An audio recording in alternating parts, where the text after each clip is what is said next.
만화를 잘 그리는 시골 청년 한 명이 있었습니다. 이 청년은 자기가 그린 만화를 들고 무작정 미국의 캔사스 시티에 갔습니다. 그리고 그곳에 있는 출판사와 신문사들을 찾아가서 자기가 그린 만화를 실어달라고 부탁했습니다. 그러나 어느 곳도 이 청년의 만화를 실어주는 곳이 없었습니다. 이 일로 이 청년은요, 너무나도 좌절을 했습니다. 너무나도 힘들고 고통스러웠습니다. 그때 때마침 그의 눈에 한 교회가 보였습니다. 이 청년은 교회를 보는 순간 기도를 해야겠다라는 생각이 들었습니다. 그래서 무작정 교회 문을 열고 들어가 하나님께 간절히 기도를 드렸습니다. 자신의 만화를 아무 곳에서도 써주지 않는데 이제 저는 어떻게 합니까? 만화를 받아주지 않으니 앞으로 어떻게 살아야 하며 앞으로 어떻게 먹고 살아야 할지가 막막하니 제발 저의 앞길을 인도해 주세요 라며 간절히 하나님께 기도를 올려드렸습니다. 기도 후에 이 청년은 목사님을 만나서 자신의 사정을 목사님께 다 털어놓았습니다. 그러자 목사님은 오갈 데 없는 이 청년에게 일을 구할 때까지 교회 창고에서 지내며 일을 하며 살라고 했습니다. 그런데 그 창고에는요, 말 그대로 창고였고 옛날이었기에 쥐가 참 많았습니다. 이 청년 쥐를 쫓아내기에 바빴습니다. 그러다가 순간 쥐가 불쌍해 보이기 시작했습니다. 그래서 자신이 먹을 것을 쥐에게 좀 나눠주었더니 쥐들이 이 청년의 곁을 떠나지 않는 겁니다. 청년은 자신 곁에 떠나지 않는 쥐를 천천히 살펴보며 관찰해 보았습니다. 그리고 그 쥐를 대상으로 해서 만화를 그리게 되었는데요. 그래서 탄생한 것이 바로 그 유명한 미키 마우스 만화입니다. 그리고 이 청년이 후에 그 유명한 디즈니랜드를 만든 월트 디즈니입니다. 월트 디즈니가 어려움을 극복할 수 있었던 근본적인 이유가 뭡니까? 그것은 바로 하나님께 기도했기 때문입니다. 그리고 하나님은 자신에게 기도한 월트 디즈니를 보살펴 주시는 좋으신 하나님이셨습니다. 우리는 월트 디즈니의 청년 시절을 살펴보면서 교훈을 받아야 합니다. 어려움을 당하게 되면요, 신앙인은 기도를 해야 합니다. 신앙인이 어려움을 당할 때 하나님께 간절히 기도를 하면요, 하나님은 반드시 어려움을 극복해 주십니다. 그리고 단순히 어려움만 극복해 주실 뿐만 아니라 우리가 이 점을 주목해야 되는데요. 글쎄, 복까지 주신다는 사실입니다. 즉, 고난 이전의 삶보다 더 나은 삶을 주신다는 사실입니다. 전화위복이라는 말이 있습니다. 이 말은 바로 이럴 때 사용하는 것입니다. 어려움을 당할 때 하나님께 간절히 기도하는 자에게 적용되는 말이 전화위복, 지금의 상황보다 어려움을 겪고 난 이후의 삶이 훨씬 더 큰 복이더라. 기도하는 자에게 이런 일이 있습니다. 따라서 어려움이 있을 때 기도하셨습니까? 그 어려움은요, 더 나은 길로 가기 위한 과정밖에 되지 않습니다. 하나님이 주시고자 하는 복을 받아 누릴 수 있는 과정밖에 되지 않습니다. 그래서 성도 여러분, 어려움을 만나셨다고요? 그럼 기억해야 합니다. 이 어려움은 기도하라고 주신 것입니다. 그리고 기도를 하게 되면요, 그 어려움을 바탕으로 해서 하나님이 주시고자 하는 놀라운 복, 더 나은 복을 주신다는 사실입니다. 따라서 기도는요, 단순히 자신이 당한 어려움만을 해결하는 것이 아닙니다. 이 어려움은 반드시 하나님이 주시고자 하는 더 나은 복, 더 나은 삶, 더 나은 행복을 주시기 위한 것이란 말입니다. 그러니 기도함으로 반드시 하나님이 주시고자 하는 더 나은 복, 더 나은 삶, 더 나은 행복을 받아 누리는 저와 여러분 되었으면 좋겠습니다. 하지만 주의사항이 있습니다. 어려운 일을 만났을 때 대부분의 신앙인들은요, 당장 이 어려움만을 해결해 달라고 기도할 때가 많습니다. 근데 하나님이 우리에게 어려움을 주시는 이유는요, 단지 기도해서 그 어려움만을 해결하고 주신 어려움이 아닙니다. 그럼 무엇을 주시려고 이런 어려움을 성도들에게, 신앙인들에게 주신 것입니까? 앞서 말씀드렸듯이 더 나은 복, 더 나은 삶, 더 나은 행복을 주시려고 주신 어려움입니다. 그래서 우리는 기도할 때에 단지 내 어려움만 해결해 달라고 기도하지 말아야 합니다. 그래서 믿음은 지혜와 같은 말이라 말씀을 계속해서 드렸습니다. 지혜로워야 됩니다. 내 어려움만 해결해 달라고 기도하는 것이 아니라 지혜를 발동시켜서, 믿음을 발동시켜서 이 어려움 뒤에 하나님이 주시고자 하는 복을 받아 누리게 하옵소서라고 기도해야 합니다. 그래서 하나님의 뜻대로 이루어지기 위해서 기도해야 합니다. 찬송가 549장처럼 말입니다. 내 주여 뜻대로 행하시옵소서. 그 다음 이런 찬양 굉장히 중요합니다. 몸과 영혼을 다 주께 드리니. 그 다음 굉장히 중요합니다. 뭐라고 되어 있습니까? 이 세상 고락간 주 인도하시고 날 주관하셔서 뜻대로 하소서. 고락간, 고난이, 어려움이, 힘듦이, 슬픔이, 아픔이 있을 때에 주 뜻대로 하옵소서. 이런 기도가 필요합니다. 여기에는 반드시 믿음이 필요합니다. 바로 하나님의 뜻이 이루어지기를 위해 기도해야 합니다. 이렇게 하나님의 뜻이 이루어지기를 위하여 기도를 구하는 저와 여러분 되기를 주의 이름으로 축복합니다. 자, 오늘은 두 번째로 하나님이 우리에게 내려주신 처방전에 대해서 말씀을 더 드리고자 합니다.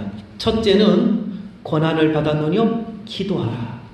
두 번째는 즐거워하는 자는 찬송하라입니다. 13절 끝에 보니 즐거워하는 자가 있느냐 그는 찬송할지니라. 본문 13절을 보시면 한 구절에 고난을 당할 때 기도하는 것과 즐거운 일을 당할 때 찬송하는 것을 한 구절에 적어 놓았습니다. 사실 이런 것은요, 한 줄 띄어서 하는 것이 좋습니다. 그래야 강조도 되고 명확하게 그 뜻이 분명하게 알 수 있습니다. 근데 왜 이 구절 안에 두 가지의 내용이 들어있는 것일까요? 논문을 쓸 때 이렇게 쓰면요, 퇴짜만 씁니다. 그래서 단문으로 고난당하는 자가 있느뇨? 기도하십시오. 한 줄 띄고 즐거워하는 자가 있느뇨? 찬송하라. 이렇게 써야 교수가 잘 썼어요. 이렇게 얘기합니다. 이거 붙여서 고난을 당하는 자는 기도하시고 즐거운 자는 찬송하십시오 쓰면 고쳐오세요. 쫙! 그거 빨간 줄을 쫙 그어요.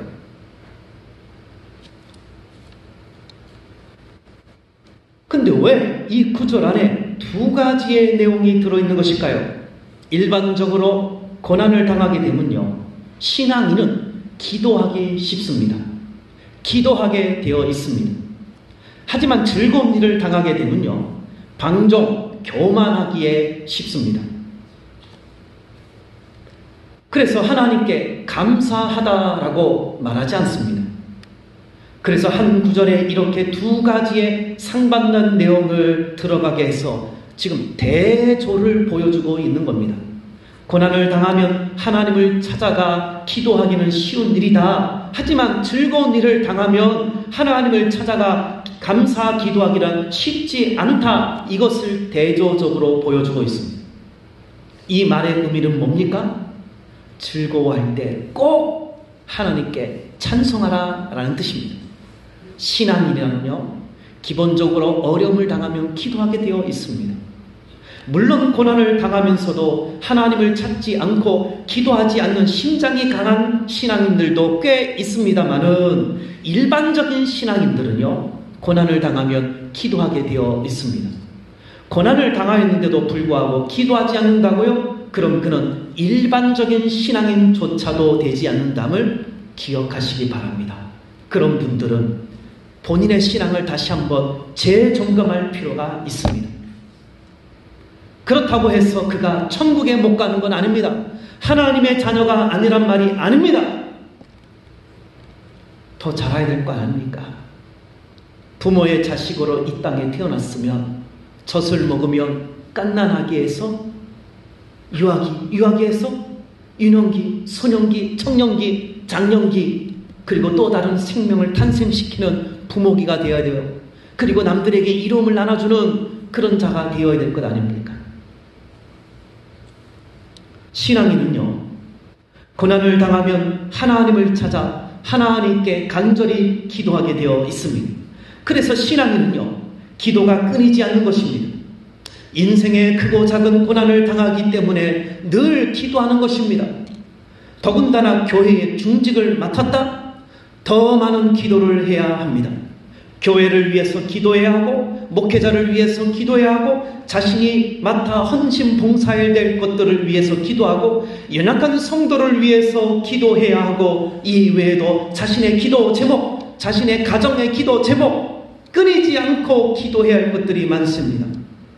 이렇게 기도할 것들이 많은데도 불구하고 기도하지 않으니까 주시는 것이 바로 고난이라는 현실입니다.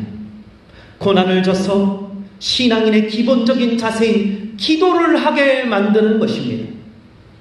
그래서 기도를 하면 환경을 해결해 주실 뿐만 아니라 더불어서 복까지 주십니다. 그런데도 불구하고 기도를 하지 않는다면 그 다음에는 더 큰 어려움, 더 큰 고난이 있더라라는 사실입니다. 이것은 우리는 이스라엘 백성들이 광야 생활을 하면서 겪은 그들의 생활을 보면서 우리는 알 수 있습니다. 불신하면 계속해서 더 큰 어려움들이 하나님이 앞에서 계속 주십니다. 그러나 순종하면 하나님이 그들에게 복을 주십니다.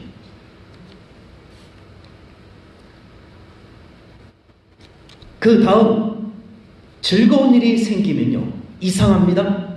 하나님께 엎드려 감사를 하지 않는다는 점입니다. 그래도 고난을 당할 때는 기도라도 좀 하는데 즐거운 일이 생기면요, 이거 자신이 잘나서 해놓은 일이라고 하나님께 감사하지를 않는다라는 사실입니다. 그래서 오늘 야고보 선생님은요, 즐거운 일이 생기면 하나님께 감사뿐 아니라 심지어는 찬송까지 올려드리라고 말씀하고 있습니다. 감사란 개인적인 표현입니다. 근데 찬송이라 하면 타인적인 표현입니다. 무슨 말입니까? 감사는 개인적으로 하나님께 감사를 올려드리면 되는 일입니다. 하지만 찬송이란 개인뿐만 아니라 다른 사람에게까지 알 수 있도록 감사하는 일이 바로 찬송입니다. 반드시 다른 모든 사람들이 알 수 있도록 만드는 것이 바로 찬송입니다. 찬송이라니까 하나님 감사합니다, 오 할렐루야 우리 구주, 이 찬송이 아닙니다. 다른 사람들이 알 수 있도록 감사하는 것이 찬송입니다. 그래서 시편에 나오는 감사시를 보면 늘 찬송을 하는데 어떻게 찬송을 하느냐? 이스라엘 백성들이 쫙 모여 있으면 한 사람이 나와서, 여러분, 제가 하나님께 감사의 복을 받았습니다. 이런 감사의 복을 받았습니다 라고 하면 거기에 모여있는 이스라엘 백성들이 잘했다 함께 기뻐해주고 찬송을 합니다. 다른 타인들이 자신이 받은 감사의 내용이 무엇인지 정확하게 낱낱이 알 수 있도록 다른 사람들에게 밝히는 것을 가리켜 성경에서는 찬송이라고 합니다. 혼자만 하나님 감사합니다. 아멘. 끝. 그거는 감사지 찬송이 아닙니다. 그래서 이런 신앙의 맥락을 귀하게 여겨서 저는 성도들이 감사 예물을 내용을 적어서 올려드리면 웬만하면 그 내용을 읽어드립니다. 그리고 성도들이 이런 감사의 내용을 알고 함께 기뻐해 주기를 원했던 겁니다. 다른 교회들은요, 이름까지 부릅니다. 근데 이름까지 부르면 교만해지기 쉽습니다. 방종하기 쉽습니다. 그래서 이름은 안 부르고 감사 내용만 부릅니다. 근데 감사를 적지 않고 올려드리는 분들이 꽤 있습니다. 좋지 않습니다. 신앙인은 배운 대로 해야 합니다. 이상한 것 배워서 이상하게 하지 마세요. 신앙생활은 클리어하게, 분명하게, 확실하게 예면 예, 아니면 아니오 이렇게 정확하게 해야 되는 게 신앙생활입니다. 감사가 있습니까? 정확하게 무슨 감사 이렇게 그래서 그걸 적어놓고 선포하고 그 다음에 성도들끼리 나 그런 감사를 받았어 그럼 옆에서 축하해주고 그러면 그게 찬송이 되는 겁니다. 야고보 선생님은 단순히 개인적인 감사로 끝내지 말고 즐거운 일이 있느냐 찬송을 하라 라고 했습니다. 다른 모든 신앙인들이 함께 오 하나님이 역사하셨구나 정말 좋겠구나 정말 좋겠구나 야 좋겠네 이렇게 같이 기뻐해주고 또한 뒤에서 나도 그런 하나님의 찬송을 좀 받았으면 좋겠다 이런 귀감을 받게 해야 되는 것입니다. 성도 여러분 오늘 성경은 저와 여러분에게 좀 어려운 것을 요구하고 계십니다. 그것은 즐거운 일이 생길 때 감사를 넘어서 찬송하라라는 일입니다. 이것이 신앙인들에게 있어서 더 복되고 더 행복해지고 더 성숙한 신앙인이 될 수 있는 처방전이라는 사실입니다. 좀 어려운 것이지만 하나님이 우리에게 주신 처방전대로 하면 더 복되고 더 행복해지고 더 성숙한 신앙인이 될 수 있다라는 사실입니다. 그러니 성도 여러분 더 큰 하나님의 복을 받고 싶습니까? 그렇다면 하나님의 처방전대로 해 보십시오. 더 큰 행복한 삶을 살고 싶습니까? 처방전대로 해 보십시오.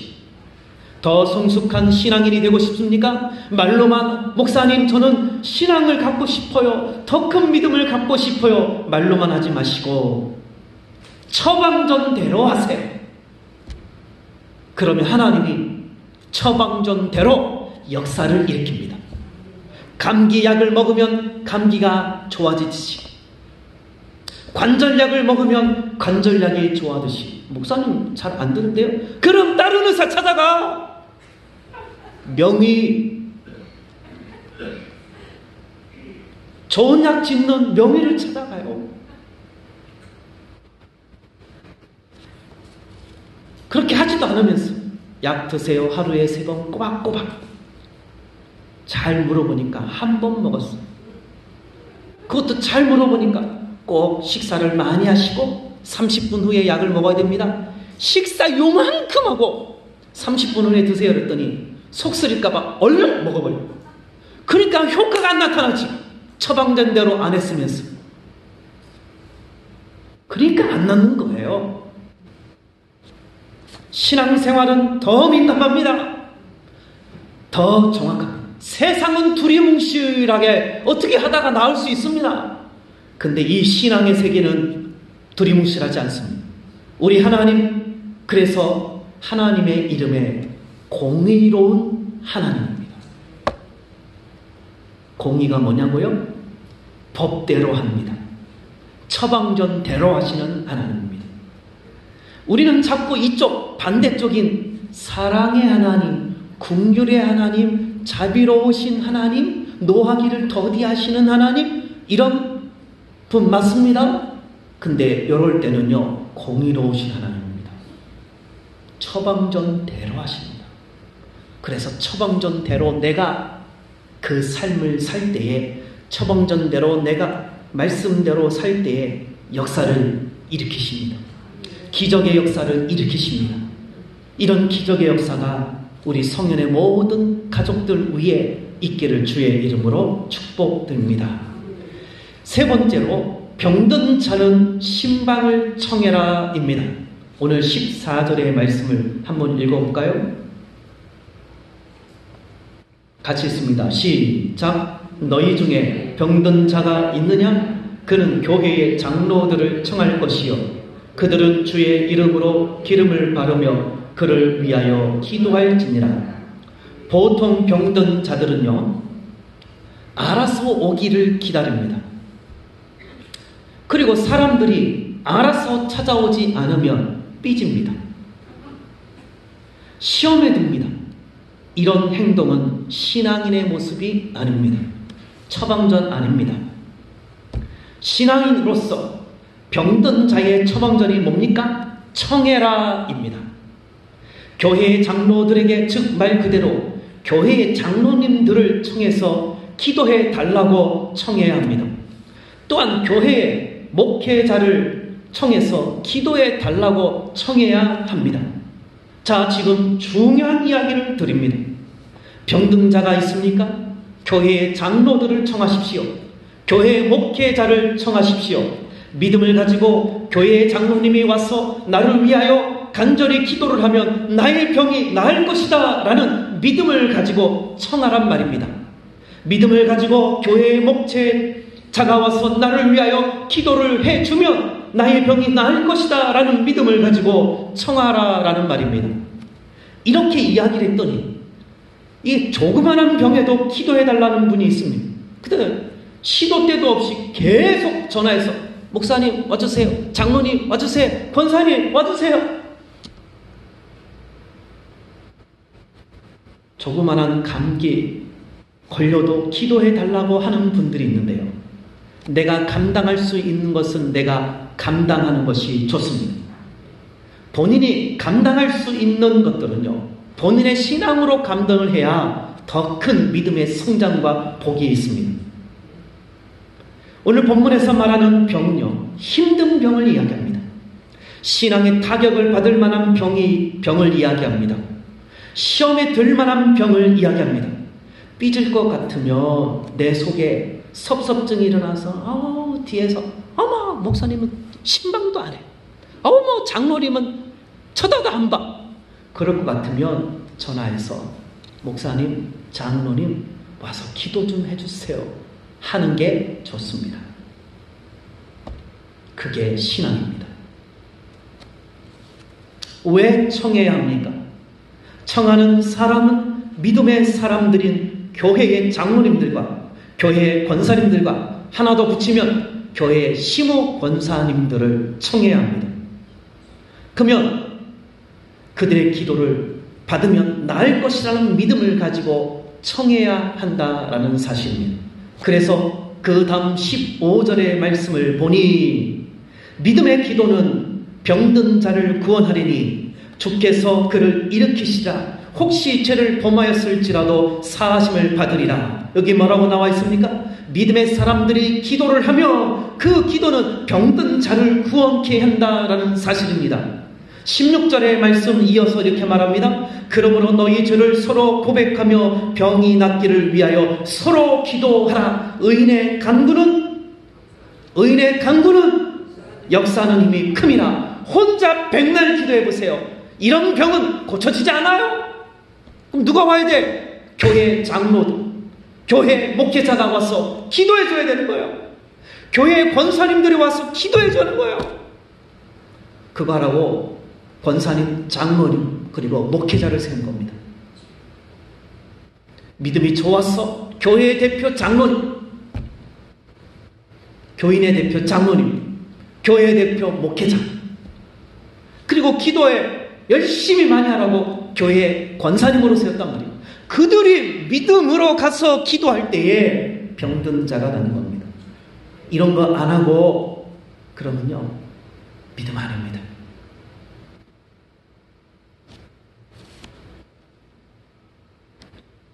여기서 믿음의 사람을 청해서 믿음의 사람의 기도를 해주면요, 믿음의 사람의 기도는 역사가 크다라고 했습니다.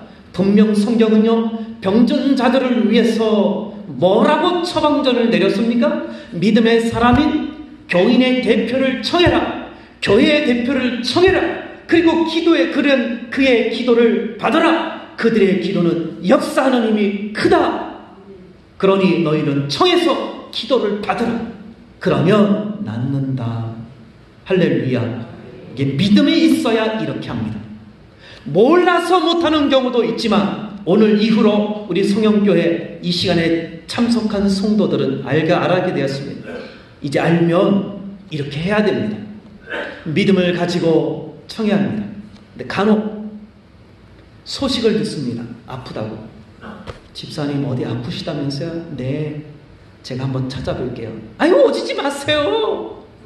네, 그리고 속으로 와봤자 뭐 낫겠어? 그래서 오지 말라는 거예요.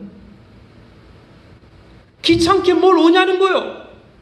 와봤자 낫지도 않을 병인데 뭐하러 오라는 거예요. 기가 막히고 코가 막히고.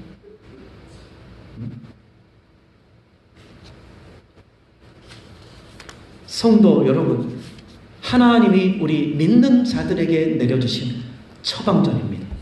처방전대로 하시기 바랍니다.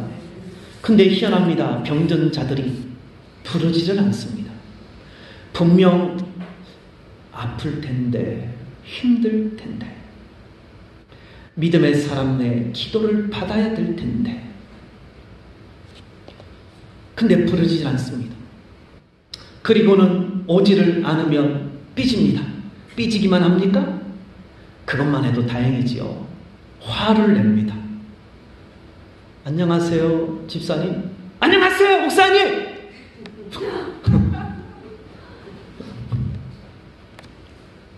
그래서 화났구나. 그래서 살펴보니까 아픈데 안 와서 그렇구나. 아니, 전화할 때 오지 말라고 해서 안 갔는데. 그러면서 뭐라고 했냐면, 사람 마음도 몰라. 오지 말라고 진짜 안 와? 왜 이렇게 신앙인들이 겉과 속이 다릅니까? 정치하는 분들이야 그렇다 치지만 우리 신앙인은 겉과 속이 같아야 됩니다. 이걸 신실하다고 합니다. 뭐가 신실하냐고요? 말하는 거하고 행동하는 거 똑같아야 합니다. 자꾸 이런 식으로 신앙생활을 해야 합니다. 삐지고 화를 내는 거 그래도 감사합니다. 교회를 나오니까. 교회를 더 이상 안 나오겠다고 엄포하고 안 나오는 경우도 많습니다. 부교역자로 사역을 하면서 이런 분들 많이 봤습니다.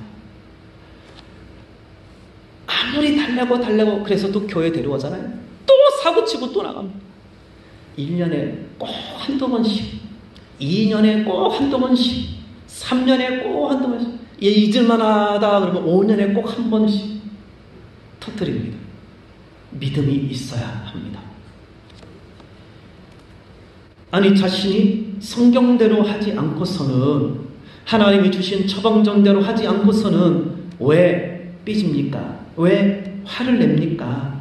왜 교회를 나오니 안 나오니 라고 말하는 것일까요? 이 얼마나 신앙적으로 보면 유치합니까? 성경을 모르면요, 이렇게 유치해 줄 수밖에 없습니다. 성도 여러분, 적어도 오늘 우리는 본문의 말씀을 통해서 하나님이 믿는 자들에게 주신 처방전, 이건 굉장히 센 처방전입니다. 그래서 말씀도 지금 되게 세요. 근데 이 센 약은 센 병약의 특효약이요. 받아들이면 한 방에 나. 그래서 한 방에 낫기를 바라는 겁니다. 10년째 골골골골골골골골 말씀을 듣고서도 아멘 골골골골골 한 분들이 있습니다. 약을 세게 지어서 한 방에 딱.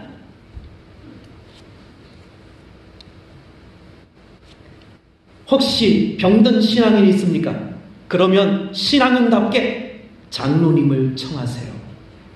그럼 장로님이 위하여 간절히 믿음의 기도를 올려드릴 겁니다. 또 신앙인답게 목회자를 청하세요. 그러면 목회자가 위하여 간절히 믿음의 기도를 올려드릴 겁니다. 이들의 기도는요, 역사하는 힘이 큽니다. 목사님과 장로님은 조금 그렇습니까? 그러면 권사님을 청하세요. 같은 여성이니까 그래도 나을 겁니다. 그러면 그들이 위하여 믿음으로 간절히 기도해 드릴 겁니다. 그러면 역사하는 힘이 큽니다. 그래도 교회 장로님과 목회자를 청하는데 그래도 뭔가 대접을 해야 하지 않겠습니까?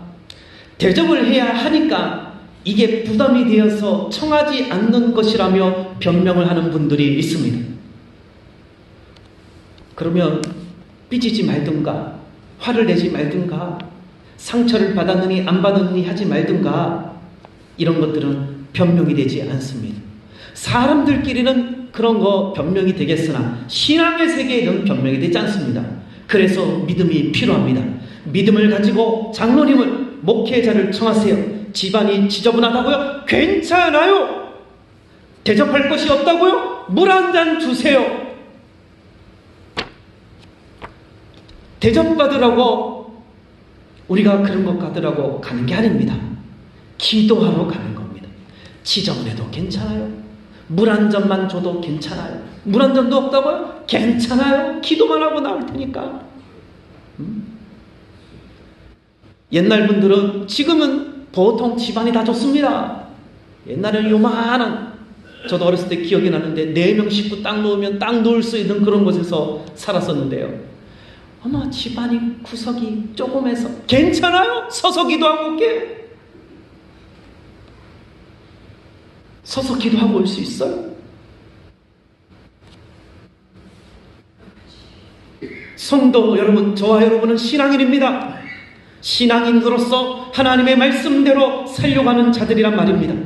병든 자는 믿음으로 하나님의 처방전대로 따르고, 장로님과 목회자도 하나님의 처방전대로 위하여 가서 믿음으로 간절히 기도할 때에 역사하는 힘이 큼이니라. 그래서 초청한 자로 믿음으로 청하고, 가서 기도하는 자도 믿음으로 기도할 때에 이것이 아울러져 하나님께 역사가 되는 겁니다. 처방전대로 된 겁니다. 그러니 역사가 일어나고 기적의 역사가 일어나는 것입니다. 왜요? 왜 하나님의 역사를 일으켜 주십니까? 이것이 바로 하나님의 내려주신 처방전이니까 처방전대로 했으니 효과를 일으켜 주는 겁니다. 역사를 일으켜 주는 겁니다. 처방전대로 안 했다고요? 그러면 안 일어납니다. 약을 안 먹었는데 어떻게 낫습니까? 그것이 암이라면 어떻게 낫는단 말입니까? 죽을 병이라면 이 약 꼭 안 먹으면 당신 죽습니다. 그러면 이 약을 꼭 먹어야 될 것 아니에요? 처방된 대로 꼭 먹어야 될 것 아닙니까? 성도 여러분, 여러분은 지금 어떤 상태에 놓여져 있습니까? 고난한 상태입니까? 즐거운 일을 만난 상태입니까? 아니면 병든 상태입니까? 각자 하나님이 주신 처방전이 다릅니다. 하나님이 주신 처방전대로 믿음을 가지고 실행해 보세요. 그러면 하나님의 처방전대로 역사가 일어날 것입니다. 하나님의 기적의 역사가 일어난다는 사실입니다. 그래서 말씀대로 사는 사람은 죽지 않습니다. 말씀대로 사는 사람은 낫습니다. 빨리 낫습니다. 건강합니다. 뿐만 아니라 더 나은 복, 더 나은 삶, 더 나은 행복을 받아 누리게 되어 있습니다. 우리 모든 성인의 성도들이 하나님의 처방전대로 실행함으로 하나님의 기적의 역사가 저와 여러분에게 일어나기를 주의 이름으로 축복합니다. 기도하겠습니다. 하나님 아버지, 은혜와 사랑 감사합니다. 우리 믿는 자들에게 이런저런 문제에 대한 처방전, 해결 책을 주심을 감사합니다. 우리 믿는 자들도 세상 사람들과 같이 이 방법 저 방법 많이 취해 보았습니다. 작은 문제들은 해결도 되었습니다. 그런데 큰 병, 큰 문제가 생겼을 때에는 도무지 해결이 되지 않습니다. 마음에 위안이 생기지 않습니다. 마음이 답답합니다. 하나님의 처방전대로 하지 않아서였습니다. 하나님이 내려주신 처방전대로 행해서 실행해서 하나님이 주시는 놀라운 기적의 역사를 맛보게 하여 주시고 더 나은 복, 더 나은 삶, 더 나은 행복 받아 누릴 수 있도록 주여 도와주옵소서. 감사하고 예수님의 이름으로 기도드렸나이다. 아멘.